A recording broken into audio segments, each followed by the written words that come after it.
మావోయిస్టుల మృతదేహాలు రంపచోడవరం ఆసుపత్రిలో ఉన్నాయి. మృతదేహాలకు ఇవాళ పోస్టు మార్టం చేయనున్నారు. మరింత సమాచారం మా ప్రతినిధి సాయి కృష్ణ ప్రత్యక్ష ప్రసారం ద్వారా అందిస్తారు. రంపచోడవరంలో మావోయిస్టుల మృతదేహాలు ఇంకా 11 మందికి పోస్ట్ మార్టం నిర్వహించాల్సి ఉంది. మోస్ట్ వాంటెడ్ మావోయిస్టు హెడ్మాతో పాటు ఆయన భార్య మడకం రాజే మృతదేహాలకు రాత్రి పోస్టుమార్టం పూర్తి చేసి అర్ధరాత్రి ఛత్తీస్గఢ్లోని ఆయన స్వస్థలానికి పోలీస్ బందోబస్తు మధ్య తరలించారు.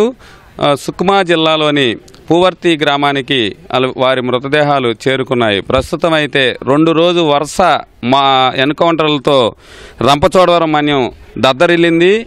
పర్యాటక కేంద్రం, ప్రముఖమైన పర్యాటక కేంద్రం ఉమ్మడి తూర్పుగోదావరి జిల్లాలతో పాటు రాష్ట్రంలోనే ఒక పర్యాటక కేంద్రంగా ఉన్న మారేడుమిల్లి అడవుల్లో తుపాకుల మోతమోగాయి. మంగళ బుధవారాల్లో మొత్తం జరిగే ఎన్కౌంటర్లో 13 మంది మృతి చెందారు.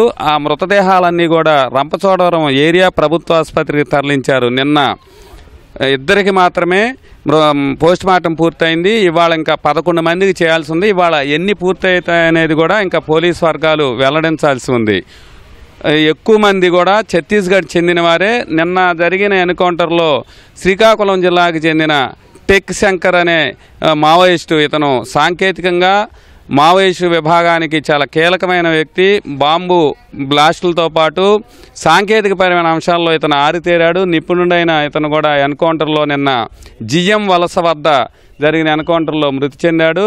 7 మృతదేహాలు కూడా ఇక్కడికే వచ్చి చేరాయి. మొత్తం 11 మందికి ఇంకా పూర్తి చేయాల్సి ఉంది. కాకినాడ, రాజమహేంద్రవరం నుంచి ఫోరెన్సిక్ వైద్య నిపుణుల బృందం ఇక్కడికి రంపచోడవరం వచ్చి ఈ పోస్ట్ మార్టం నిర్వహిస్తారు. అలాగే మన్యంలోని వివిధ మండలాలకు చెందిన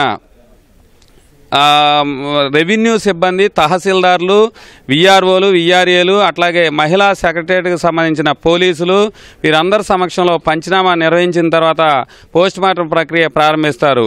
ఛత్తీస్గఢ్ నుంచి మావోయిస్టు కుటుంబాలకు చెందిన కుటుంబ సభ్యులైతే వచ్చారు. అక్కడ ఆసుపత్రి వద్ద వేచి ఉన్న పరిస్థితి అయితే ఉంది. మరోవైపు రాష్ట్ర డీజీపీ హరీష్ కుమార్ గుప్తా 11:30కు రంపచోడవరం వస్తారు. ఆయన ప్రభుత్వ డిగ్రీ కళాశాలలో మీడియాతో మాట్లాడనున్నారు. రాష్ట్రంలో వివిధ ప్రాంతాల్లో అరెస్ట్ చేసిన ఇంకా మావోయిస్టులను కూడా మీడియా ముందు ప్రవేశపెట్టే అవకాశం ఉందని పోలీసులు అయితే అధికారికంగా సమాచారం ఇచ్చారు. 11:30కు ఆయన హెలికాప్టర్లో రంపచోడవరం చేరుకొని నేరుగా డిగ్రీ కళాశాల వద్ద జరిగే మీడియా సమావేశంలో కూడా డీజీపీ మీడియాతో మాట్లాడనున్నారు. ఈ 11 మందికి మావోయిస్టులకి ఇంకా ఇవాళ రేపు కూడా పోస్ట్ మార్టం నిర్వహించే అవకాశం ఉంది. ఈ మొత్తం కూడా ఈ ప్రాంతమంతా మన్యంలో పోలీసు పహరా, ప్రత్యేక బలగాలు అయితే పహరా కాస్తున్నాయి. మారేడుమిల్లి ప్రాంతంలో 2 గ్రామాల పరిధిలోనూ కొంత గిరిజనులు అయితే భయం నెలకొంది. వివిధ వ్యవసాయ పనులతో పాటు ఉపాధి కూలీలు, రకరకాల రబ్బర్ పరిశ్రమకి మారేడుమిల్లి నిన్న జరిగిన ఎన్కౌంటర్ ప్రాంతంలో చాలా ఆందోళన అయితే ఉంది. గిరిజనులు స్థానికంగా రబ్బర్ పరిశ్రమ మీద ఆధారపడి ఉపాధి పొందుతున్నారు.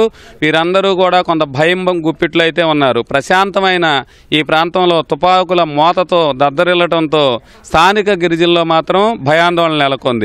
ఇంకా మిగతా ఎంతమందిని మీడియా ముందు ప్రవేశపెడతారు, ఇంకా అరెస్ట్ అయిన వారు ఎంతమంది అనేది కూడా డీజీపీ పూర్తి స్థాయిలో మీడియాకు వెల్లడించే అవకాశం ఉంది. ప్రస్తుతం అయితే రంపచోడవరం ప్రభుత్వ ఆసుపత్రి వద్ద పోస్ట్ మార్టం ప్రక్రియ ఇంకా ప్రారంభించాల్సి ఉంది. కెమెరామెన్ సూర్యప్రకాష్తో సాయి కృష్ణ, ఈటీవీ న్యూస్.